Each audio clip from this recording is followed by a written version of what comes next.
Amados irmãos, a maioria de nós aqui já deve ter ouvido falar num homem chamado Friedrich Nietzsche, né? A maioria de nós conhece Nietzsche muito bem. A maioria talvez o conheça até de uma forma meio atravessada, né? Porque dizem dele coisas que ele mesmo não disse, pelo menos não da forma que dizem que ele disse, mas talvez ele tenha dito coisas piores. E é provável que ele seja o ateu autodeclarado mais famoso de todos. Ele escreveu coisas do tipo: eu condeno o cristianismo. Para mim, a igreja cristã é a maior de todas as corrupções concebíveis. Eu não tenho a Deus como amigo, e coisas desse tipo. E esse homem atacou o cristianismo de todas as formas que ele conseguiu. Acusou Jesus de ser um homem fraco, e ele sonhou com uma sociedade formada por uma super raça que seria desprovida de qualquer sombra de compaixão e bondade. Eu não sei se os seus pensamentos serviram para alguma coisa boa, mas eles inspiraram alguns outros, fizeram uso dos seus pensamentos para planejar um meio de fazer emergir essa super raça e destruir todos os outros que parecessem fracos, como ele julgou que fraco fosse Jesus. Pois bem, quando nós olhamos para a biografia desse homem, nós pensamos: ora, então ele deve ter nascido num lar muito desajustado, deve ter sido filho de pais ateus e sem nenhum contato com a fé. Lê do engano, irmãos. Ele nasceu numa família de pastores luteranos. Quando criança, Nietzsche era chamado de pequeno pastor. E as pessoas que o conheceram pensavam que o seu futuro estaria no ministério pastoral e certamente ele seria um dos mais destacados servos de Deus, não é? Mas vejam só no que esse homem se transformou, no que aquele pequeno pastorzinho se transformou. Depois do seu ingresso na Universidade de Bonn, na Alemanha, Nietzsche começou a se tornar um dos mais ardorosos inimigos de Cristo e da Igreja de Cristo. E a pergunta que fica para nós é: como isso pode acontecer? Afinal de contas, parece que todo mundo fez tudo o que tinha que fazer, as coisas certas foram feitas no momento certo, mas parece que isso não foi suficiente para que ele pudesse seguir um caminho que nós julgamos ser o caminho certo. E nessa noite nós vamos relembrar uma história bem semelhante, de um homem que nasceu temente a Deus. Aprendeu desde cedo que temer a Deus e servi-lo era a vocação mais nobre e a tarefa mais virtuosa que alguém poderia almejar. Já adulto, este homem foi escolhido para ser um rei. E dentre o seu povo que o escolheu, ninguém tinha dúvida de que ele seria um rei devoto, corajoso, que lutaria as lutas do seu povo no temor de Deus. E olha que bem que no início ele foi bem promissor, mas com o passar do tempo ele mudou as suas perspectivas em relação a Deus, em relação ao reino, ao seu reino e em relação a si mesmo, sofreram uma drástica virada, e isso aconteceu quando ele permitiu agir em causa própria, ao invés de obedecer a Deus. Qual é o seu nome? Saul. E é o que nos leva para o nosso texto dessa noite, 1 Samuel, capítulo 22. Vamos abrir a palavra do Senhor. 1 Samuel, capítulo 22.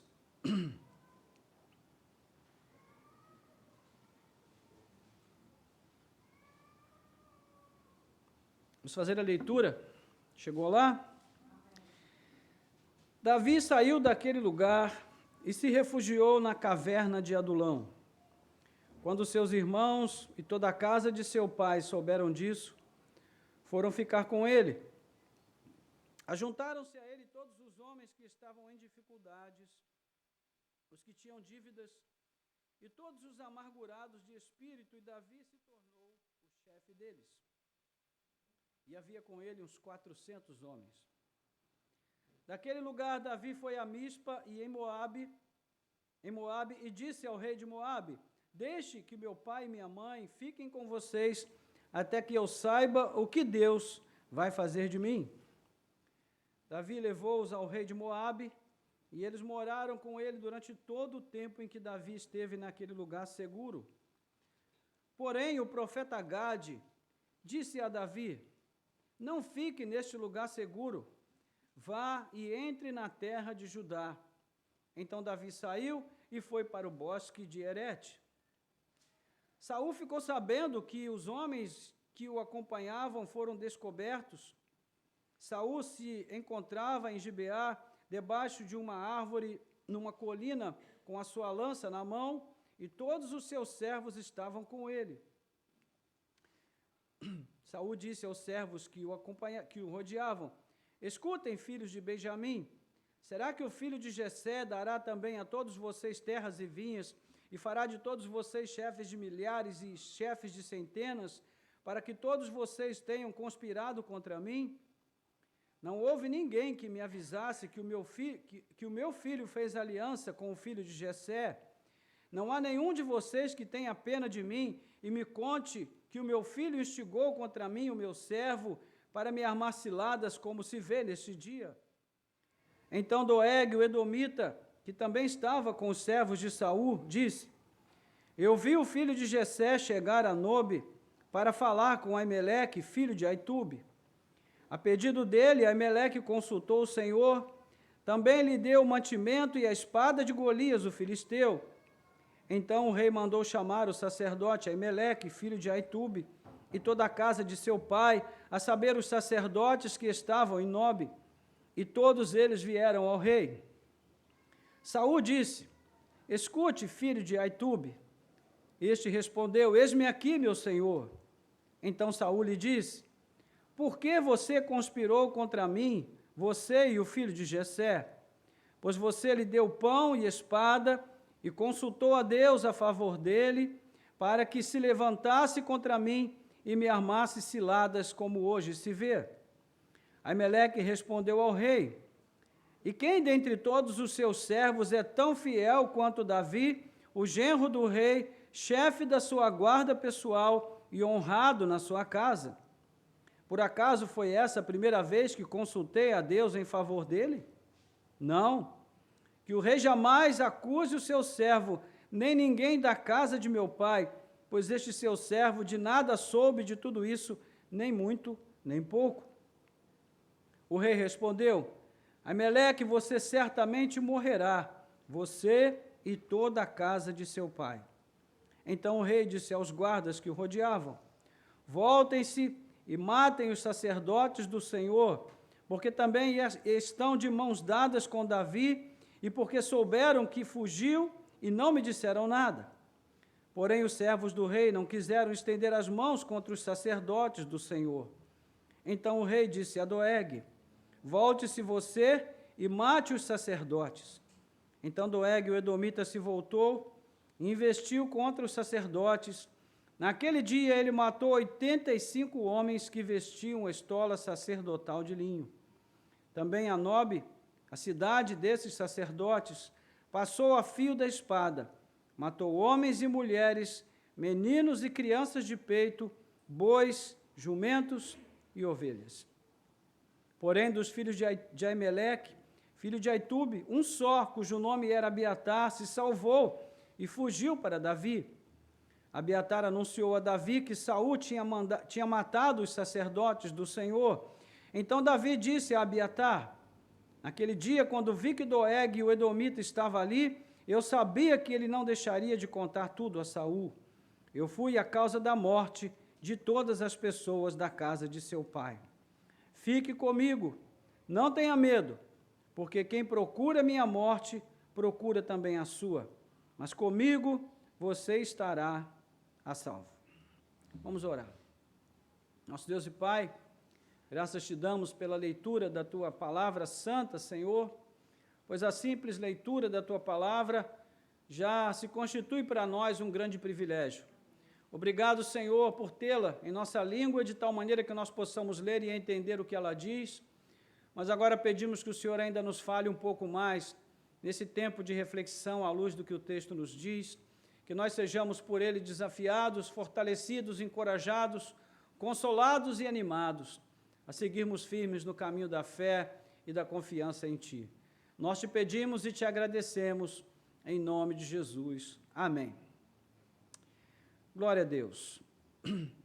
Bom, o texto em si é autoexplicativo, né? Temos um enredo bem forte de dois personagens principais, Saul e Davi, numa história muito dramática, de contornos até cinematográficos, né? Se nós saíssemos daqui agora mesmo, nós já teríamos uma mensagem e muito em que pensar, mas a fim de que Deus possa aplicar algumas lições preciosas aos nossos corações, convém que nós ainda gastemos alguns poucos minutos de reflexão acerca desse texto. Então, os versos 1 a 2 dizem que Davi vai se refugiar na caverna de Adulão, e muitos aflitos, angustiados, desprezados, se refugiam com ele. E essa história é recheada de fina ironia desde o princípio, né? Ao mesmo tempo que Davi está se refugiando na caverna porque ele está sendo perseguido, né, se juntam a ele muitas pessoas que também sofrem algum tipo de perseguição, que estão sendo de algum modo afligidas por vários tipos de tribulações, vão se juntar a Davi como se eles tivessem condições de dar abrigo a essas pessoas. E do ponto de vista humano, Davi perdeu muito prestígio, depois de estar numa posição tão destacada, como o próprio Aimeleque vai apontar aqui no versículo 14, né, como genro do rei, chefe da sua guarda pessoal, honrado na sua casa. Davi, naquele momento, era o queridinho de Israel, o homem que matou Golias. Todos o amavam, o celebravam, e agora o que ele é?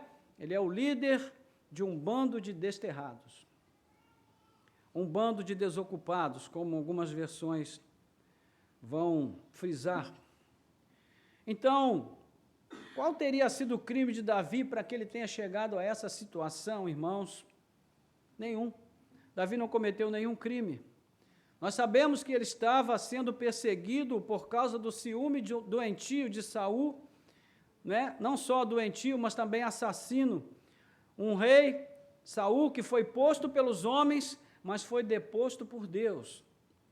E quando nós acompanhamos a meta-história da Bíblia, nós veremos que no futuro, estes mesmos homens desocupados, desterrados, desprezados, os párias da sociedade da época, eles vão se tornar os famosos valentes de Davi, que serão lembrados com grata memória no livro das Crônicas de Israel. Mas isso é uma história para outro momento, né? Nosso assunto aqui agora é 1 Samuel capítulo 22. Então Davi, ele sai da caverna de Adulão e ele vai se refugiar entre os moabitas. Ele vai buscar refúgio para os seus pais, entre os seus parentes em Moabe. Quem leu o livro de Ruth recentemente sabe do que nós estamos falando. Ela era uma moabita e foi uma ancestral de Davi. Né? Acima de tudo, Davi crê piamente que a sua vida está nas mãos de Deus.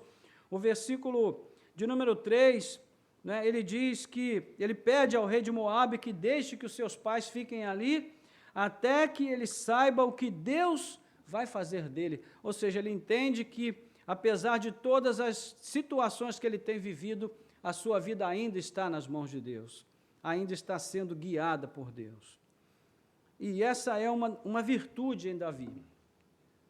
Entender que por mais que a sua vida esteja atribulada, por mais que ele esteja vivendo, né, um tempo tão difícil na sua jornada, Deus ainda continua sobre ele, continua governando a sua vida e continua sendo o Senhor da sua vida. Uma lição que nós já podemos pegar para nós e aproveitar, não é? Uma vez que nós vivemos um tempo onde parece que as pessoas deixaram de acreditar na soberania de Deus, e quando elas estão vivendo momentos de aflição, na grande maioria dos casos, elas preferem atribuir esse tempo, né, como autoria do diabo, ao invés de entender que se nós estamos debaixo da mão de Deus, tudo que nos acontece faz parte de um plano de Deus para nós. Pelo menos na minha vida, o diabo não toca, porque a Bíblia diz que aqueles que estão em Cristo, o diabo não toca neles. E eu espero que na sua vida também seja assim. e que você creia piamente nisso. Se você passa por momentos de lutas e tribulações, isso não quer dizer que o diabo recebeu autorização para fazer uma festa na sua vida. Isso provavelmente quer dizer que Deus quer te ensinar algumas coisas que você precisa aprender, porque as lutas e tribulações na vida do crente têm sempre um fim proveitoso. Não sou eu que digo isso, é a própria Bíblia, não é? O apóstolo Paulo vai afirmar em Romanos 8, 28 em diante, não é, que Deus age em todas as coisas para o nosso bem, e todas as coisas são todas as coisas boas e também ruins. Então, nós precisamos crer que a nossa vida está sempre nas mãos de Deus, em qualquer situação. Ainda que, como Davi, neste momento, nós não saibamos exatamente o que Deus vai fazer, mas importa saber que Ele fará, porque Ele é Deus, e Ele sempre faz, não é?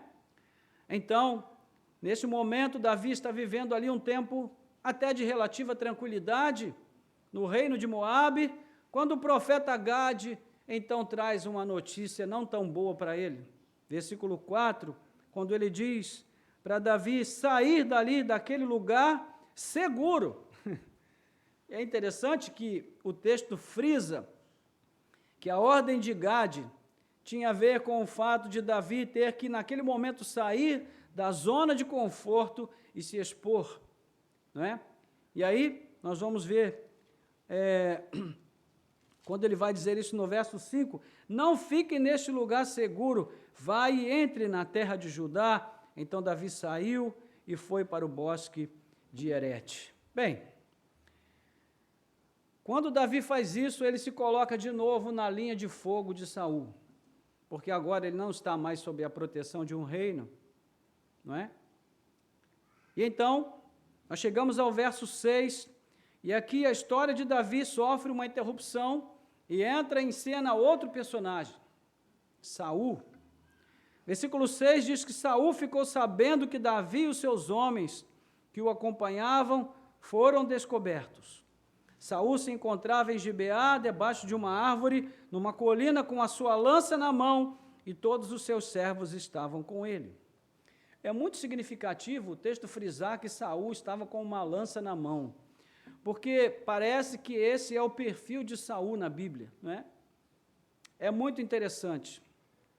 Se você observar, foi com a lança que ele tentou matar Davi, foi com a lança que ele tentou matar o seu próprio filho, e o texto vai frisar em muitos momentos essa distinção entre Saul e Davi, e no momento específico, ali a partir do capítulo 17 em diante, o Senhor vai mostrar esses contrastes entre Saul e Davi.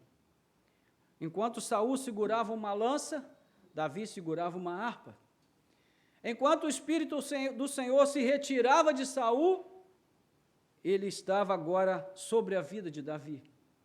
Enquanto Saul estava caindo no conceito de Deus, Davi estava crescendo, né, diante de Deus como aquele que o Senhor havia escolhido. E nós vamos ver esses contrastes acontecerem até o final do livro de 1 Samuel. Então, essa mudança de personagem é muito significativa nesse momento, e a essa altura, Saul já estava cego pelo medo, pelo ciúme, pelo ódio, e pouca gente o apoiava, todos percebiam que ele havia perdido totalmente a razão, mas exatamente por estar louco, todos o temiam também. Então, no verso 7, ele vai dizer: escutem, filhos de Benjamim, será que o filho de Jessé dará também a vocês terras e vinhas, e fará de todos vocês chefes de milhares e chefes de centenas, para que todos vocês tenham conspirado contra mim? Não houve ninguém que me avisasse que o meu filho fez aliança com o filho de Jessé. Não há nenhum de vocês que tenha pena de mim e me conte que o meu filho instigou contra mim o meu servo para me armar ciladas, como se vê neste dia. É interessante que realmente ninguém ficou ao lado de Saul. Ninguém mais queria ser fiel a ele, porque ele não era mais fiel a Deus. E quem foi o único que se associou a Saul, irmãos? Foi um edomita. Versículo 9, diz aí que Doeg, o edomita, que também estava com os servos de Saul, disse: eu vi o filho de Jessé chegar para Nobe para falar com Aimeleque, filho de Aitube. Ou seja, um homem oportunista, sem nenhum escrúpulo, o nativo de Edom, um dos mais antigos e emblemáticos inimigos de Israel. Depois você pode ler Isaías 34, 63 e o livro de Obadias, não é, que só tem um capítulo, e você vai ver a que ponto chega a cegueira de um homem como Saul, que ao se afastar de Deus, ele vai confiar nesse homem, o inimigo do seu povo. Ele se associa com esse indivíduo para cometer os mais bárbaros crimes de toda a Bíblia, e nós vamos ver isso nos versos seguintes. Mas é interessante a gente perceber aqui, irmãos, como esse nível de cegueira pode tomar conta do coração de uma pessoa quando ela se afasta de Deus. Às vezes a gente ouve falar de pessoas que nós conhecemos, num determinado momento da nossa vida, que eram fiéis servos de Deus. Eu, pelo menos, conheço alguns, um em especial. E quando a gente pensa na diferença do tipo de vida que essas pessoas têm hoje para o tipo de vida que elas tinham quando estavam na presença de Deus, quando elas eram servas leais e fiéis do Senhor, e agora elas estão vivendo como inimigas de Deus, e a gente fica pensando, meu Deus, como pode? Mas a gente não deveria, irmãos, ter tanta surpresa com isso, porque nós temos tantas histórias como essas na Bíblia, como essa que está aqui na Bíblia, onde nos mostra que não é tão difícil nós deixarmos de ser amigos de Deus e no outro dia nos tornarmos seus inimigos. Isso acontece muito mais do que a gente gostaria de admitir, não é? Então, Doeg está aqui para prestar o relatório a Saul, e ele diz, a pedido de Davi, Aimeleque consultou o Senhor, também que lhe deu mantimento, e a espada de Golias, o filisteu. Ou seja, Doeg acabou de dar a Saul um retrato fiel de uma situação que poria Aimeleque e a sua família sob o fio da espada daquele rei louco e assassino. Então, agora nós vamos ver a fúria cega e apóstata de Saul. Versículos 11 a 19, diz que ele mandou chamar o sacerdote Aimeleque, filho de Aitube, e toda a casa de seu pai, a saber, os sacerdotes que estavam em Nobe, e todos eles vieram ao rei. Saul disse, escute, filho de Aitube, e ele te respondeu, eis-me aqui, meu senhor. Então Saul lhe disse, por que você conspirou contra mim, você e o filho de Jessé? Pois você lhe deu pão e espada, e consultou a Deus a favor dele, para que se levantasse contra mim e me armasse ciladas, como hoje se vê. Até aqui, irmãos, poderia haver alguma chance de Aimeleque se livrar do pior. Mas aí ele faz aquilo que, na atual conjuntura, seria a pior coisa a fazer. Mas honesto com a sua consciência, ele diz, versículo 14, e quem entre todos os seus servos, é tão fiel quanto Davi, o genro do rei, chefe da sua guarda pessoal e honrado na sua casa. Você percebe o que Aimeleque está fazendo aqui? Ele está dizendo, Saul, esse homem que você está perseguindo, não existe ninguém mais fiel a você do que ele. Ele é tão fiel a você que você o constituiu como seu genro, como chefe da sua guarda pessoal. Você fez dele um homem honrado na sua casa. O que Aimeleque está tentando fazer é trazer um pouco de razão à mente de Saul, mas ele já não conseguia mais enxergar nenhuma razão, porque ele estava cego, não é? E no versículo 15 ele diz, Aimeleque, por acaso foi essa a primeira vez que consultei Deus em favor dele? Meu Jesus amado.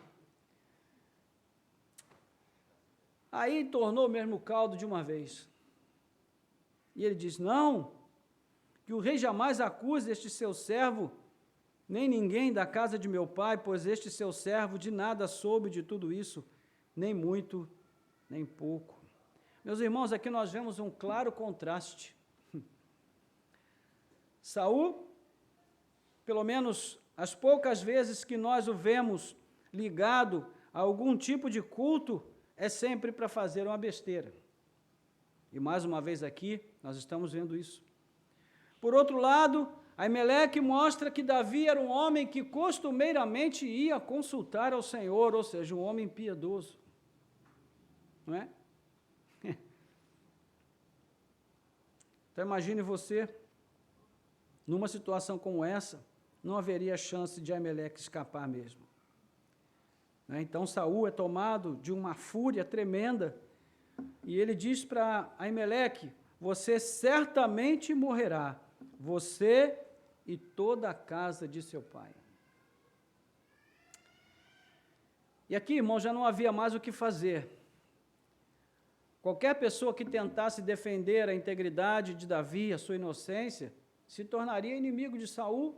Como nós falamos, até o próprio filho de Saul ele tentou matar quando Jonatas defendeu a integridade de Davi. No capítulo 20, versos 30 a 33, Jonatas diz: meu pai, mas por que Davi tem que morrer? O que ele fez a você? E então Saul, sem pensar duas vezes, arremessa sua lança contra o seu próprio filho, que se não fosse ágil, teria sido encravado na parede com a lança. Agora Saul mostra claramente como se cumpria em sua vida aquela fatídica sina imposta a Israel ao escolher o seu rei, né? Nos versos 6 e 8, nós vemos isso aí, como ele está cumprindo essa escolha que o povo fez deliberadamente, e com isso houve consequências e desdobramentos muito tristes e drásticos. Essa acusação irônica feita contra os seus homens, de que eles teriam recebido suborno de Davi para atrair Saul, né, em relação a esse suposto suborno, era na verdade a prática do próprio Saul. E isso havia sido previsto por Samuel como um alerta para o povo, que queria um rei segundo as outras nações. Se você voltar um pouquinho aí no capítulo 8, nós vamos ver isso bem claramente, especificado aí, não é? Quando Samuel ficou velho, os seus filhos não andaram nos caminhos do Senhor, então os anciãos foram até ele, no versículo 4, versículo 5, e disseram: veja, você está ficando velho, e os seus filhos não andam pelos seus caminhos, por isso queremos agora que você nos constitua um rei, para que nos governe, como acontece em todas as nações. É pecado pedir a um rei naquele momento? Não. Porque Deuteronômio capítulo 17 previa que Israel teria reis. O problema é que eles estabelecem que tipo de rei eles querem. Eles querem um rei que os governe como os reis das outras nações os governam. E os versículos 14 e 15, né, do mesmo texto, Samuel diz: que esse rei tomará de vocês o melhor das lavouras, das vinhas e dos olivais, e dará aos seus servidores. Ficará com 1/10 dos cereais e das uvas que vocês colherem, para dar aos seus oficiais e aos seus servidores. Ou seja, esse rei vai tomar o que é de vocês e vai usar como pagamento aqueles que lhes prestarem bons serviços. É isso que Samuel está dizendo que vai acontecer com o povo. E não é o que está acontecendo agora, irmãos. É o que Saul está mostrando aqui. E mesmo assim, nos versos 19 a 22, o povo não atendeu a voz de Samuel e disse: não, queremos um rei sobre nós, seremos como todas as outras nações, o nosso rei poderá nos governar, sair diante de nós e fazer as nossas guerras. Samuel ouviu todas as palavras do povo e as repetiu diante do Senhor. Então o Senhor disse a Samuel: atenda a voz do povo e escolha um rei para eles. Então Samuel disse aos filhos de Israel: cada um de vocês volte para a sua cidade. Qual o problema essencial aqui? É o que está no versículo de número 7, quando o Senhor diz, né, a primeira vez que ele disse isso, né, atenda a voz do povo em tudo que lhe pedem, porque não foi a você que rejeitaram, mas a mim, para que eu não reine sobre eles. Ou seja, o povo rejeitou o governo de Deus e escolheu um rei que deveria governá-los conforme o rei das outras nações. E foi exatamente isso que aconteceu, não é? Eles receberam aquilo que pediram. Então, irmãos, olha, a gente tem que tomar muito cuidado com o que pede a Deus. Porque, às vezes, o que nós pedimos é justamente aquilo que vai trazer a nossa ruína. Precisamos confiar mais na vontade soberana do Senhor e pedir a Ele que nos dê orientação e discernimento, até mesmo em relação a essas coisas. Não é? Então, qual foi o crime de Ameleque? Defender a integridade de Davi.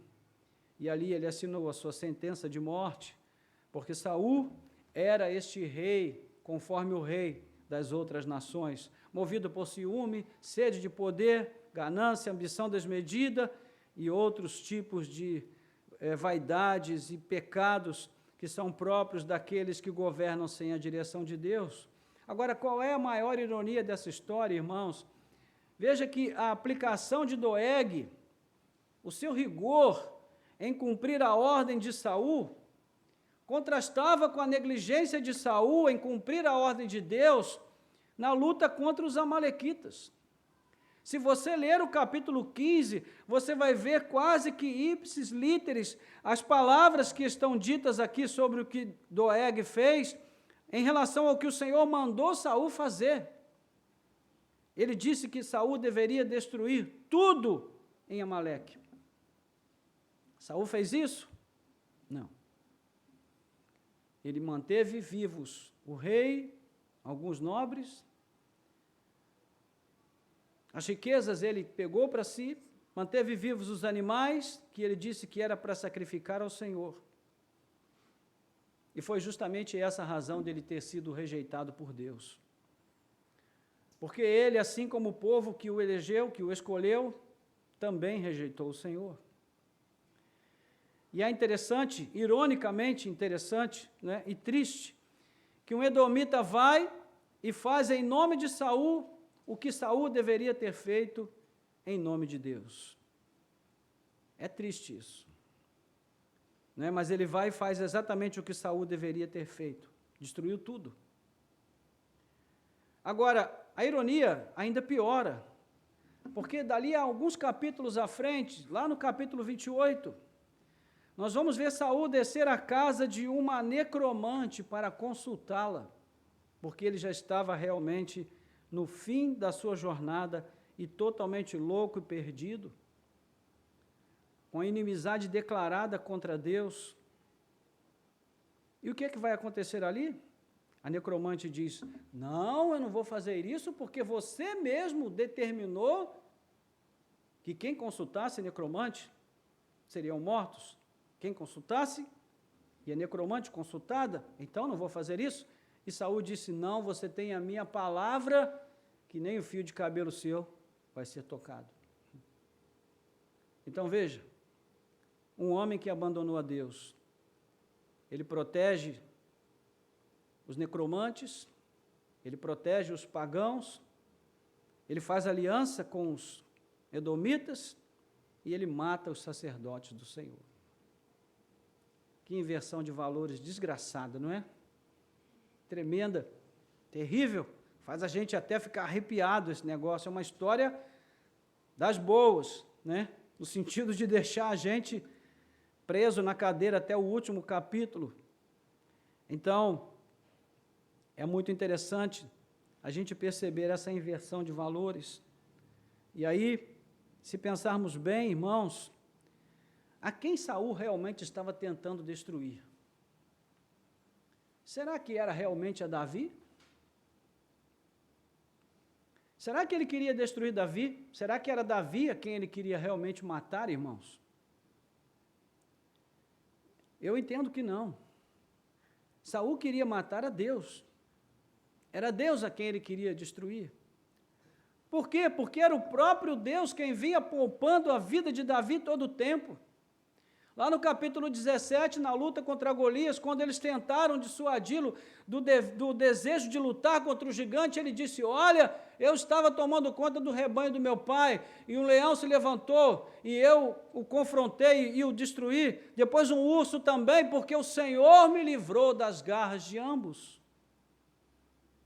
E quando eles disseram: rapaz, mas você é só um menino, você vai lutar contra aquele gigante, ele disse: se o Senhor se agradar de mim, o o Senhor me livrará e o Senhor dará vitória a Israel. Então veja, irmãos, que diferença de um homem que confia em Deus para um homem que confia apenas em si mesmo, nos seus próprios recursos, no seu próprio poder. Então eu pergunto para você, quem é o culpado e o responsável por toda a situação infeliz que Saul está vivendo na concepção de Saul? É Davi? Não, é Deus, porque foi Deus que tirou o trono dele e o deu a Davi, foi Deus que o rejeitou e escolheu a Davi, foi Deus que retirou dele o seu espírito e colocou sobre Davi. Ou seja, Saul queria matar o próprio Deus, porque ele era um homem segundo o coração do povo, enquanto Davi foi um homem segundo o coração de Deus.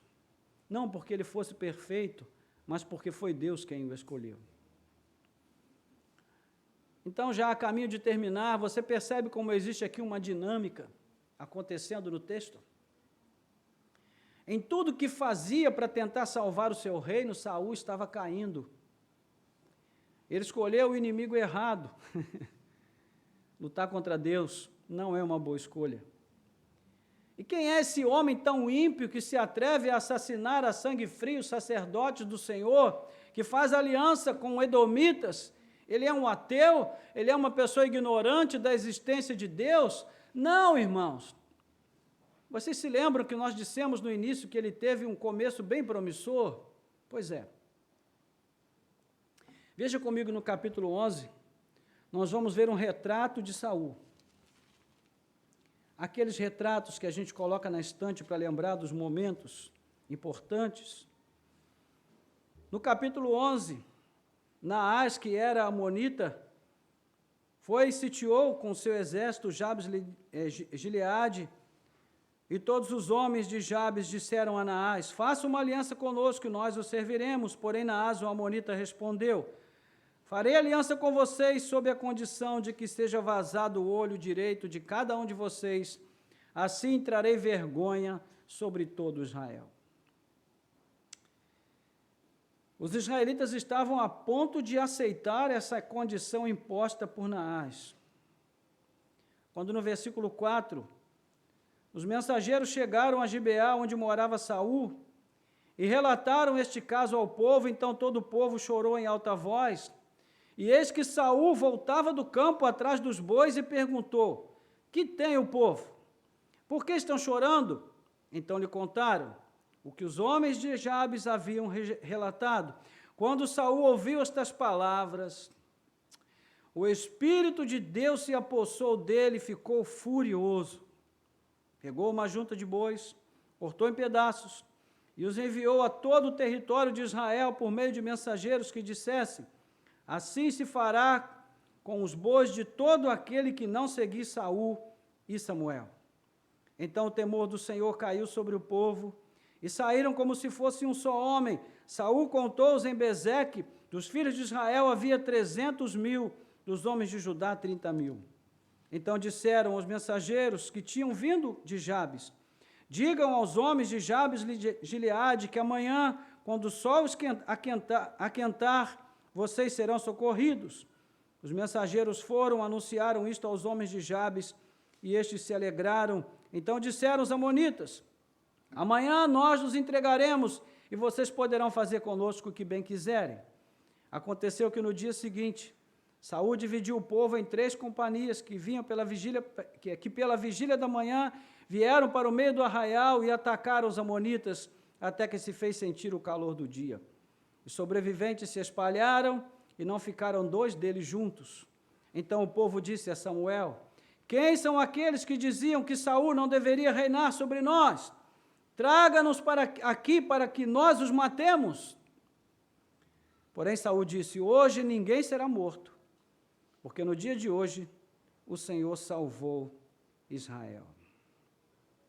Irmãos, que diferença, hein? Parece a mesma pessoa? Não parece não, né?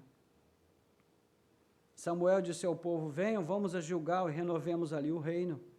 E todo o povo partiu para Gilgal, onde proclamaram Saul seu rei diante do Senhor, cuja presença trouxeram ofertas pacíficas. E Saul muito se alegrou ali com todos os homens de Israel. Veja que diferença. O povo queria matar os que disseram que Saul não seria um bom rei, porque agora ele se parecia um ótimo rei. Mas Saul disse, não, hoje ninguém vai morrer.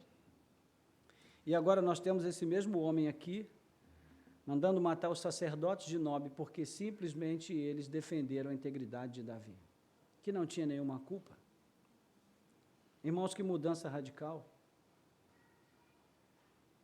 Em certo sentido, Saul é a mesma pessoa. Mas o que provocou essa mudança tão brusca, nós já vimos. Foi a escolha pela autonomia em relação a Deus. No fim, Saul só pôde mesmo ser um rei igual aos reis das outras nações, um rei pagão. Era o que o povo queria e foi o que o povo recebeu.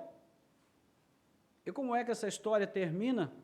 Bem, nesse momento, nesse ponto, ela vai terminar basicamente da mesma forma que começou. Versículos 20 a 23. Porém, dos filhos de Ameleque, filho de Aitube, um só, cujo nome era Abiatar, se salvou e fugiu para Davi.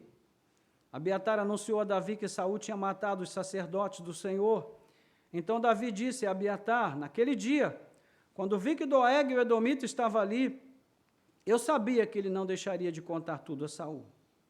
Eu fui a causa da morte de todas as pessoas da casa de seu pai. Fique comigo, não tenha medo, porque quem procura a minha morte, procura também a sua. Mas comigo você estará seguro. O sacerdote vai procurar abrigo com Davi. Ele vai correr justamente para aquele que está numa situação tão vulnerável. Mas ele é só mais um a reconhecer a integridade de Davi. E aqui agora nós vemos, nessa dinâmica de queda de Saul, nós vemos a ascensão de Davi. De um rei sem trono, que mesmo em situação de fuga, sem o apoio de nenhum homem, contava com o apoio e o aval de Deus. E eu digo para vocês, meus irmãos, se você tiver o aval de Deus, você não precisa de mais nada e de mais ninguém. Um dos nossos grandes problemas na jornada da vida é que a gente procura se assegurar de tudo, menos de que Deus está conosco e de que nós estamos com Deus. Nós procuramos apoio dos homens, dos políticos, dos amigos, de pessoas que podem nos amparar, nos ajudar de alguma forma. Isso não é errado, irmãos, desde que antes e acima de tudo nós tenhamos procurado o apoio e o aval de Deus. Porque sem Deus, nós não temos nada. Gideão tinha 32 mil homens e não tinha nada. E Deus disse para ele, tem muita gente aí. No fim, ficou com 300 homens, mas ele tinha o Senhor. Isso fez toda a diferença na vida dele. Então, não é Gideão e seus 300. É Gideão e Deus. Os 300 foram só uma fina ironia que Deus colocou ali para mostrar que com o Senhor nós podemos ser livrados com muitos ou com poucos, não é? Então, onde é que tudo isso se passa, irmãos? É numa rua? É num bairro distante? É no deserto? Não, todo esse drama se passa no ambiente do templo, no lugar de serviço a Deus e de oração. Davi esteve ali sempre em busca de socorro, não é? Da comunhão com Deus, da presença de Deus, e naquele momento específico ele vai em busca de socorro na casa de Deus e pede do pão da presença.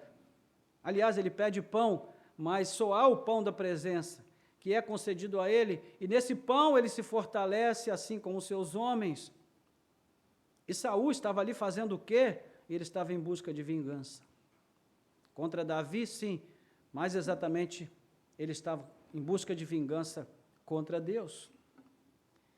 Davi acredita que poderia ter evitado a morte daquelas pessoas, por quê? Porque no verso 21, versículo 7, o texto diz que ele viu que Doeg estava com Ameleque ali na região do templo, quando ele foi buscar apoio, e ele poderia ter deduzido, esse cabra vai correr e vai avisar a Saul. Mas ele fez como a gente faz muitas vezes, não dá muita importância para determinados detalhes que podem ser tão decisivos na nossa vida. Não fez nada? Então, de certo modo, ele tinha razão em chamar para si a responsabilidade pela morte daquelas pessoas. Mas o último verso desse capítulo mostra um quadro bem semelhante ao inicial. Lá no início nós vimos que, apesar de Davi estar em dificuldade, as pessoas estão indo até ele buscar abrigo. E é interessante perceber que, mesmo estando em situação tão incerta, Davi parece de novo pressentir que Deus vai dar a ele a segurança que antes ele desfrutava junto dos moabitas. E nós vamos ver aí no finalzinho, no verso 23, ele diz para Abiatar: fique comigo, não tenha medo, porque quem procura minha morte procura também a sua, mas comigo você estará a salvo. Davi estava em alguma fortaleza, irmãos, quando ele disse isso? Ele estava num castelo? Não, ele estava exposto, ele estava em fuga, continuava em fuga das perseguições de Saul, mas mesmo nessa situação de vulnerabilidade, ele teve a confiança de que Deus estava com ele, a ponto de dizer: fica comigo e você estará seguro. Ele não estava confiando em si, ele estava confiando na segurança que Deus vinha provendo para ele. Então, irmãos, isso mostra que o melhor esconderijo para nós é sempre na presença de Deus. Sempre na presença de Deus. Amém? E a título de conclusão, diante de Deus, queda e elevação estão sempre ligados a escolhas que fazemos em relação ao tipo de relacionamento que nós temos com Deus, se de amigos ou se de inimigos. Todos nós que estamos vivendo na fé, na presença de Deus, nós precisamos vigiar, porque assim como Davi, a nossa vida está sempre exposta, irmãos. Perigos muitos, decepções, frustrações, traições, angústias. E basta que nós façamos a escolha pela autonomia para que um pequeno pastor se torne um confesso ateu, inimigo de Deus e da igreja de Deus, como Nietzsche. Então, mesmo um homem que tenha conhecido a vida cristã, que tenha vivido em serviço a Deus com integridade durante anos, pode vir a fraquejar se escolher a autonomia. E as consequências podem ser terríveis, porque, veja, esse homem, sua vida terminou de uma forma muito triste. Ele que lutou para se manter como cabeça de Israel, para manter erguida a sua cabeça, foi enterrado sem cabeça, porque a sua cabeça foi levada para o templo de Dagon para servir como um troféu para aquele Deus pagão.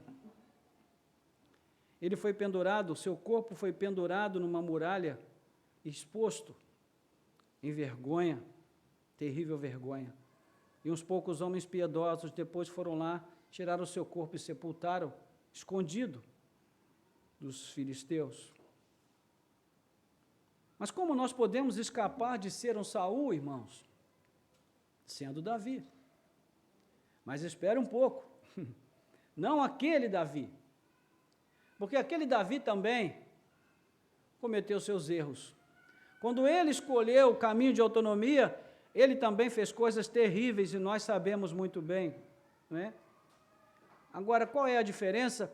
A diferença é que ele se arrependeu a tempo e se voltou para o Senhor e encontrou um lugar de perdão e graça e restauração. Porque a questão aqui é que nós temos o nosso próprio Davi, e o nosso Davi é perfeito. Ele é descendente de Davi, mas ele não é como Davi. Davi era um tipo desse nosso rei perfeito em todas as coisas.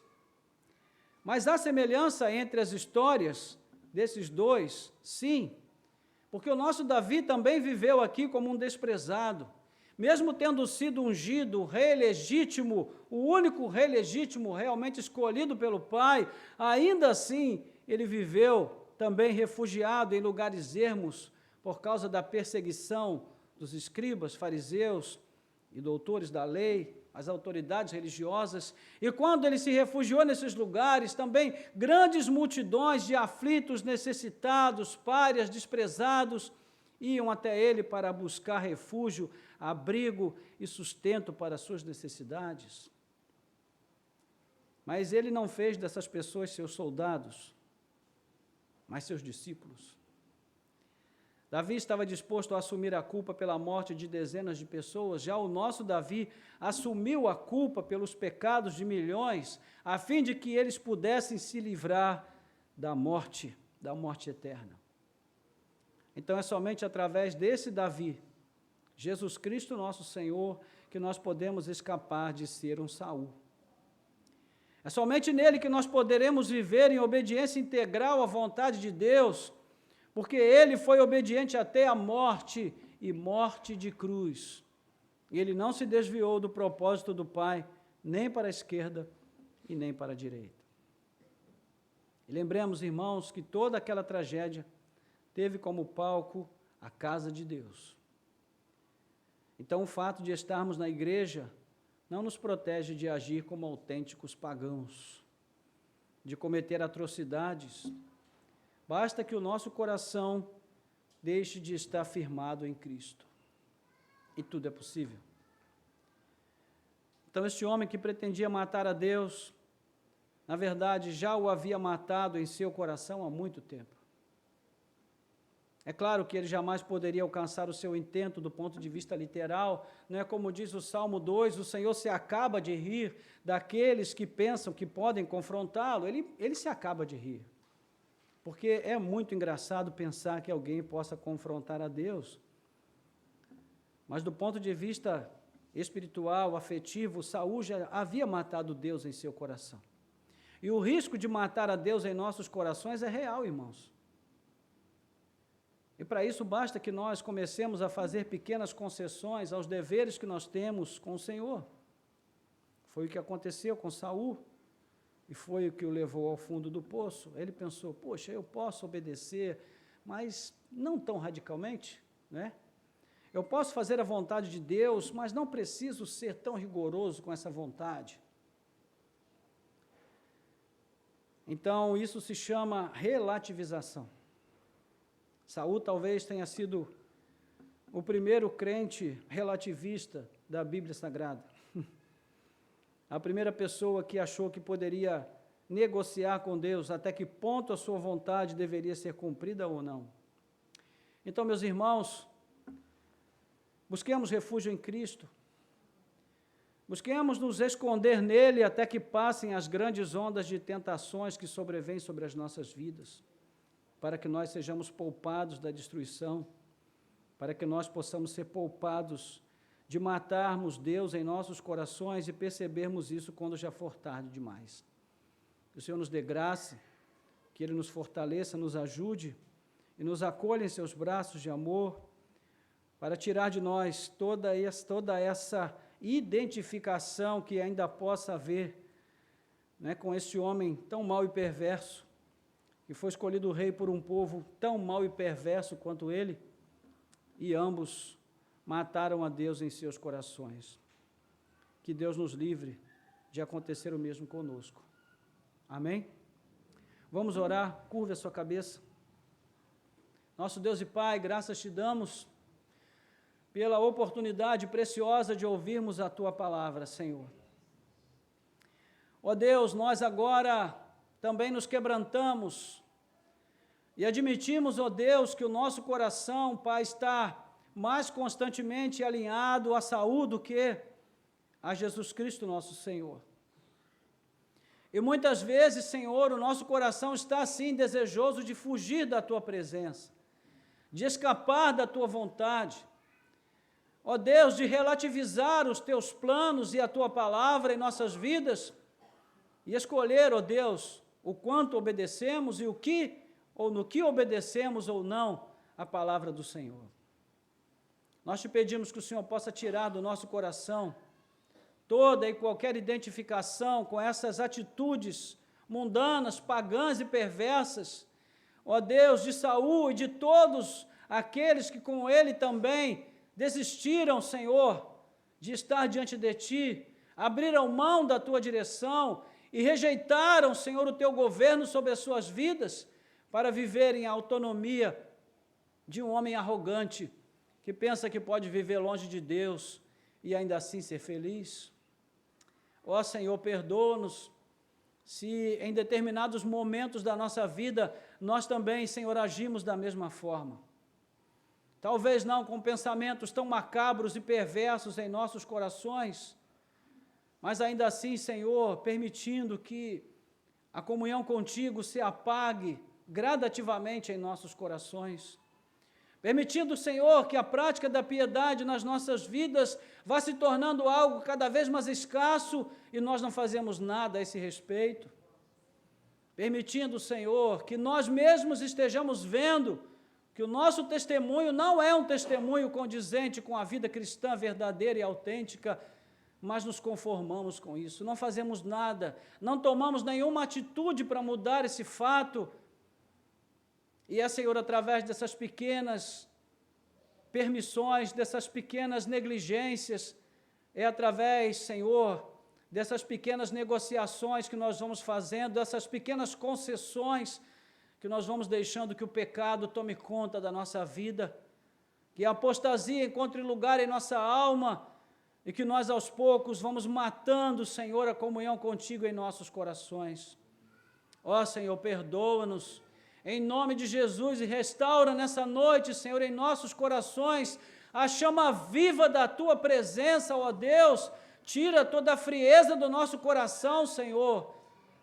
E em nome de Jesus, Pai amado, que o Senhor possa soprar o pavio que fumega, para que ele volte a ser uma chama viva na Tua presença bendita, Pai amado.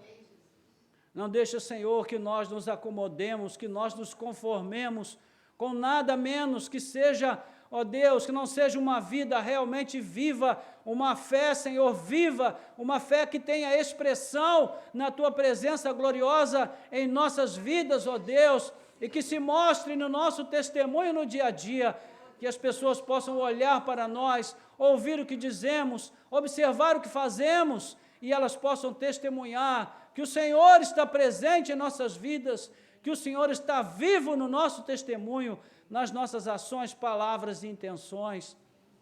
Ó Deus, e se não tem sido essa a nossa meta, se não tem sido esse o nosso alvo, Senhor, quem sabe, talvez, ó Pai, nós já nos afastamos tanto de Ti, que não estamos mais enxergando essa realidade. Então, Pai, tira a cegueira do nosso coração, abre os olhos do nosso entendimento, Pai amado, e ajuda-nos, ó Deus, para que nós possamos voltar no caminho e encontrar aquele momento, Senhor, específico, onde nós deixamos ali a nossa fé, o ardor espiritual, Deus, os dons que o Senhor nos concedeu, para vivermos uma carreira solo, de autonomia, deixando o Senhor e vivendo a partir apenas da nossa própria vontade, da nossa própria força e capacidade. Tem misericórdia de nós, restaura-nos, ó Deus, pois nós precisamos, e te pedimos, ó Deus, com gratidão, porque o Senhor é um Deus de graça, de misericórdia, e assim como Davi recorreu a Ti tantas vezes em busca de socorro, nessa noite nós também recorremos a Ti e te pedimos, socorre-nos, Senhor, enquanto há tempo de arrependimento. Nós oramos assim, em nome de Jesus. Amém. Amém. Louvado seja Deus.